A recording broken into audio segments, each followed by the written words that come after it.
আসসালামু আলাইকুম প্রিয় দর্শক, দেখছেন টেস্টি বাইট চ্যানেল। আজ আমি আপনাদের খুব ইজি একটি ডেজার্ট রেসিপি বানিয়ে দেখাবো। আশা করছি প্রতিবারের মতো এই রেসিপিটাও আপনাদের খুবই ভালো লাগবে। তাহলে চলুন দেখে নেওয়া যাক।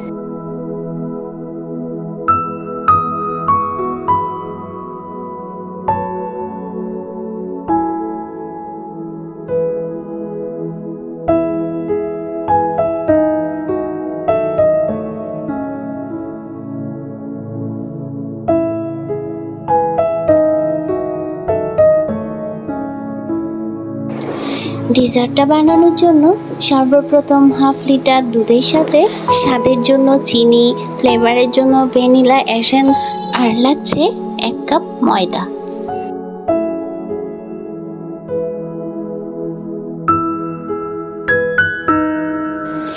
এছাড়াও দুধটা যাতে খুব তাড়াতাড়ি ঘন হয়ে আসে তার জন্য 2 চা চামচ কর্নফ্লাওয়ার অ্যাড করতে কিন্তু ভুলবেন না।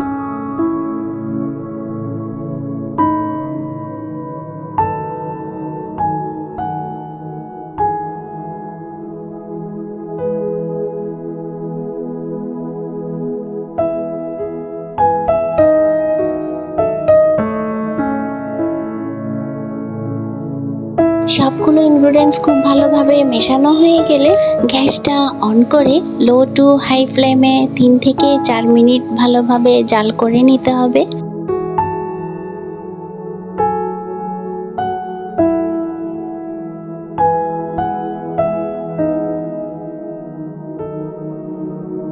যখনই দেখবেন দুধটা বেশ খানিকটা ঘন হয়ে এসেছে তখনই এতে 1 চা চামচ বাটার অ্যাড করে নেবেন, আর সেটাকেও একবার আপনাদের খুব ভালোভাবে মিশিয়ে নিতে হবে।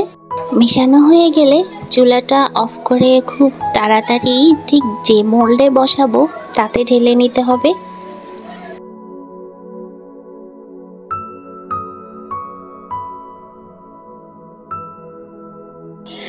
আমি এখানে প্লাস্টিকের এই গ্লাসগুলো ব্যবহার করেছি।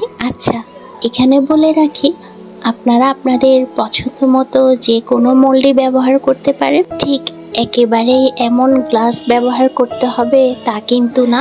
চাইলে আপনারা যে কোনো গ্লাস বা কেক মোল্ডেও এই ক্রিমি ব্যাটারটা ঢেলে নিয়ে সেট করে নিতে পারেন। আর পারফেক্টলি সেট করার জন্য এটাকে 3 থেকে 4 ঘন্টা মিনিমাম ফ্রিজ করে নিতে হবে।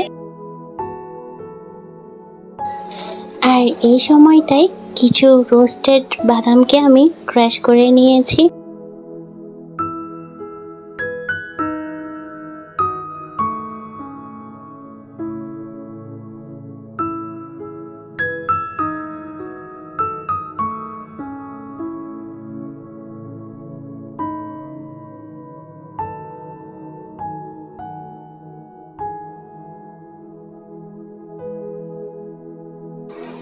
তিন ঘন্টা পর ফ্রিজ থেকে নামানোর পর আশা করি দেখে বুঝতেই পারছেন ক্রিমি ব্যাটারটা একেবারেই সেট হয়ে গিয়েছে।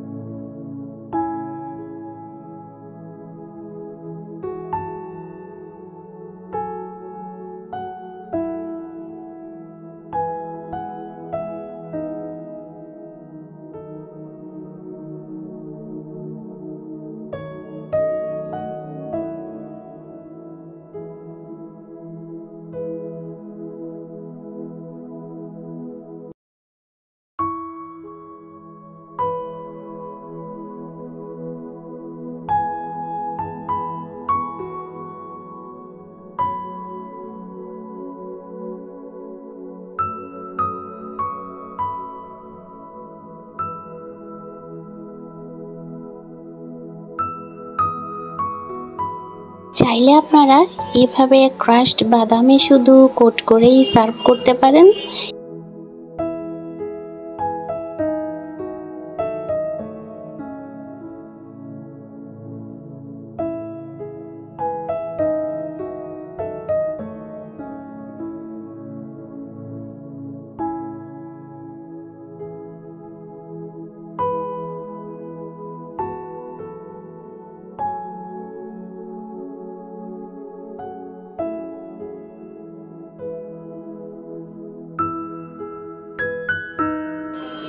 এছাড়াও আরও একটি পদ্ধতিতে আমি আপনাদের সার্ভ করে দেখাচ্ছি। তার জন্য আমি 50 গ্রামের মতো ডার্ক চকলেট নিয়েছি, যেটাকে আমি 2 চা চামচ ব্যাটার মিশিয়ে গরম পানিতে দিয়ে খুব ভালোভাবে মেল্ট করে নিয়েছি। এবারে এই মেল্টেড চকলেট দিয়ে উপরটা খুব সুন্দর করে গার্নিশিং করে নিতে পারেন।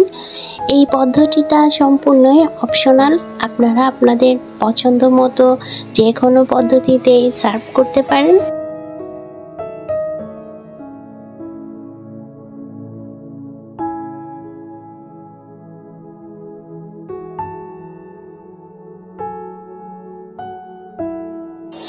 আশা করি সিম্পল এই রেসিপিটা বুঝতে আপনাদের কোনো রকম অসুবিধে হয়নি। তাহলে দেখা হচ্ছে নতুন কোনো রেসিপিতে। ততদিন পর্যন্ত ভালো থাকুন, সুস্থ থাকুন।